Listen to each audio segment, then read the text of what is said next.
আচ্ছা, ধরেন একসাথে অনেকগুলো বাচ্চাকে কিডন্যাপ করা হলো। কেন করা হলো, কে করলো, কোথায় নিয়ে গেল, কে কিছু জানে না।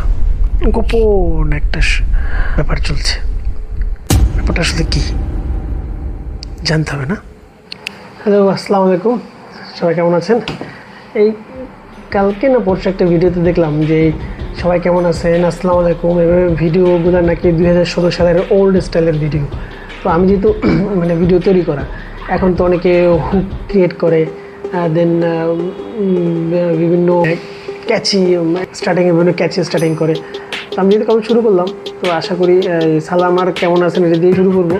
এই ক্যাচি হুক টুক এগুলো আপনারা বুঝে নিন।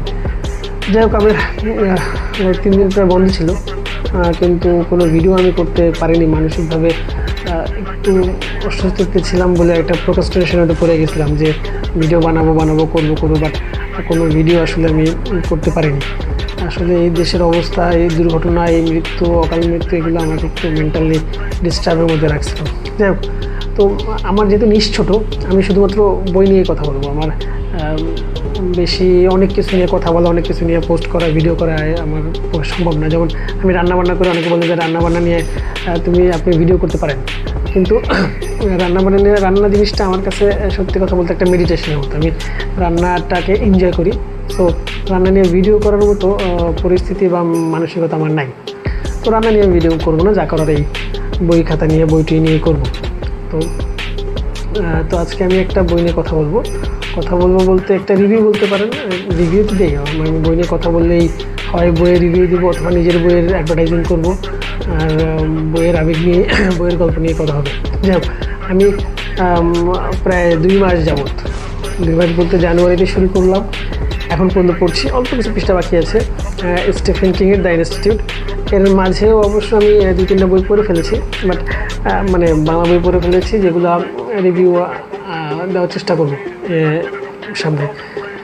বাট ইংলিশ বই পড়তে আমার সত্যি অনেক সময় লাগে।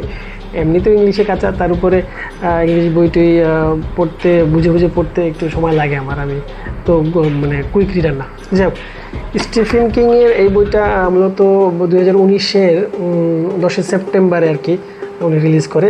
যখন স্টিফেন কিংয়ের 72 বছর বয়সে উনি বইটা রিলিজ করে। সেখানে তো আমি শুরু করছি কেমন। তাছাড়া উনি তো হিউজ লেখক, তো উনি অনেকদিন ধরেই লিখছে। ওনার লেখার পরিধি বা ওনাকে নিয়ে কথা বলা আমার মতো লোকের জন্য আসলে হাস্যকর শোনাবে। যাই হোক, তো এটা এই দ্য ইনস্টিটিউট ওনার নোবেলা টাইপের বইয়ের নাম্বারিং তো করা যায় না, বাট এটা ওনার একটা বেস্ট সেলিং বই নিউ ইয়র্কে। তো এটা দেখা যায় যে গুগল করলে বা করলে আপনারা পাবেন কত নাম্বার বই, কবে রিলিজ হয়েছে, এগুলো পেয়ে যাবেন।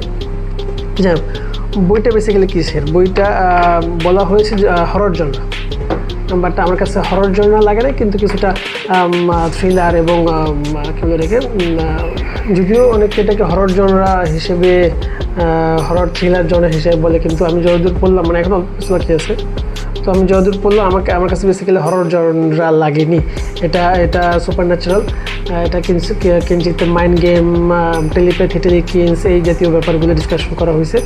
তো গল্পতে ছোট্ট করে আমি কোনো স্পয়লার দিচ্ছি না, ছোট্ট করে যেটা বলবো যে এখানে একটা প্রতিষ্ঠান যারা মূলত বাচ্চাদের বিভিন্নভাবে পরীক্ষা করে, বাচ্চাদের যেসব সুপার ন্যাচারাল পাওয়ারগুলো আছে এসব নিয়ে পরীক্ষা করে, যার দরুন তারা বিভিন্নভাবে বাচ্চাদেরকে তুলে আনে বা কিডন্যাপ করে নিয়ে আসে।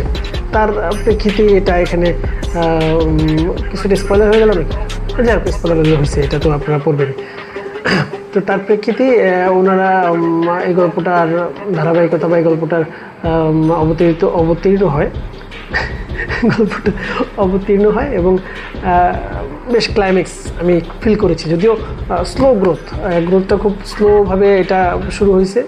যারা একটু ফাস্ট গ্রোথের বই পড়ে তাদের জন্য একটু বোরিং লাগতে পারে, বাট আমার কাছে মোটেও বোরিং লাগে নাই, কারণ আমি ইংলিশ বই 2টা কারণে পড়ি। একটা হলো ক্লাইম্যাক্সের স্বাদ নেওয়ার জন্য, আর একটা হলো ইংলিশ শেখার জন্য। তো আপনারা পড়বেন অবশ্যই, এটা খুব মজার একটা বই, আমার কাছে ভালো লাগছে। তো এই বইটা মোটামুটি গুড রিডার্সে এখানে আপনার প্রায় 4-এর উপর র্যাঙ্কিং আছে, প্রায় 3.5 লাখের মতো লোক পড়াশোনা হয়ে গেছে এটা। তো অল্প একটু আছে, এটা শেষ করে ফেলবো। আশা করি আপনারাও পড়বেন, এটা খুব মজার একটা বই। এখন ছোট্ট একটা বিজ্ঞাপন বিরতি নিচ্ছি। হ্যাঁ,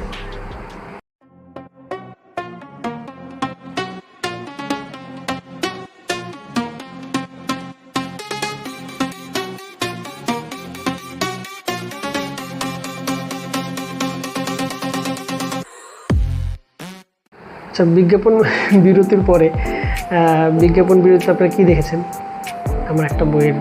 আমার নিজের একটা বই আর কি, ওটা বইমেলায় এসেছিলো, ওটা এখন পাওয়া যাচ্ছে, রকমারিতেও পাওয়া যায়, তারপর ধি বুক শপেও পাওয়া যাচ্ছে। যাই হোক, আমি স্টিফেন কিংটা শেষ করে আমি চিন্তা করছি কিছু বাংলা বই পড়বো, সেগুলো আপনাদের একটু শেয়ার করে যাই। আমি আমার রিড লিস্টে এই বইটা আমি প্রথমে রাখবো, লিথাল, মাহফুজুল হক রিফাত। ওনার বইটা বইমেলা 2025-এ প্রথম বের হয়েছিল এবং উনি ফেসবুকে একটা গ্রুপে আমাকে মানে বললো যে ভাই আমার বইটা নিয়ে, মানে যেটা হয় আর কি, নতুন আমি এখন যে বইয়ের কথা সবাইকে বলে বেড়াচ্ছি। তো ওটাই বইটা আমি ধরবো ইনশাল্লাহ। এটা শেষ করার পরে আমি লিস্টে রাখছি নিকশ, সৈয়দ অনির্বাণের, এটা হলো আদি প্রকাশনীর, আর লিখাল ছিল আপনার দারিকমা প্রকাশনীর। তো ব্যাক টু ব্যাক এই দুইটা বাংলা দুইটা আমি শেষ করবো ইনশাল্লাহ। এরপরে আমি লিস্টে আছে আমার ডান ব্রাউনের ডিজিটাল ফর্ট্রেস। ইয়েস, এবছর বেসিক্যালি আমার ইংলিশ বই পড়ার টার্গেটটা বেশি, যার কারণে আমি এগুলোই করলাম। তো স্টিফেন কিংয়ের শেষ করে আমি লিথাল, নিকশ শেষ করে দেন আমি ডিজিটাল ফর্ট্রেস ধরবো। ধন্যবাদ সবাইকে। এগুলো শেষ করে আমি আবার রিভিউ নিয়ে আসবো। যদিও এর বিজ্ঞাপনের আগে যে রিভিউটা দিয়েছি আমি জানি না রিভিউর মধ্যে পড়ে কি না, তো আপনারা কমেন্টসে লিখবেন বা আমাকে ইনবক্স করতে পারেন যে আসলে রিভিউগুলো কী হয়। আমিও ভিডিওগুলো দেখি, রিভিউর ভিডিও, তারপর আপনার বুক হলের যে ভিডিওগুলো হয় এগুলো আমি দেখি, আস্তে আস্তে চেষ্টা করছি। সবাইকে ধন্যবাদ সাথে থাকার জন্য, থ্যাংক ইউ। আমার বইটা কিনতে ভুলবেন না। হ্যাঁ, আসসালামু আলাইকুম।